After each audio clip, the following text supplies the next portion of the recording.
Habari watazamaji, mimi ni Dkt. Revathi Ramaswamy kutoka hospitali za Apollo Secunderabad.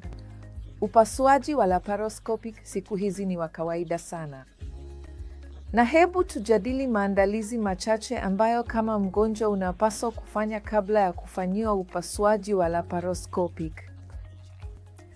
Kwa upasuaji mdogo na rahisi, kawaida, maandalizi hayahitajiki kutoka kwako. Lakini kwa upasuaji mkubwa kidogo, unahitaji kuzingatia lishe yako. Chakula kinachopendekezwa kabla ya upasuaji wa laparoscopic kwa siku 1 au 2 ni chakula chenye mabaki kidogo ambacho hakina dengu, hakina bidhaa za maziwa na inapendelewa iwe uji. Inaweza kuwa wali na rasamu.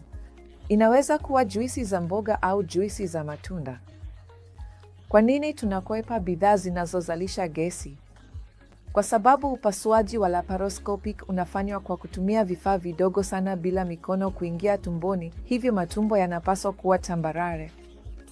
Na kwa sababu hiyo, tunapendelea chakula chenye mabaki kidogo na nyuzinyuzi kidogo. Hicho tu ndicho unachohitaji kufanya.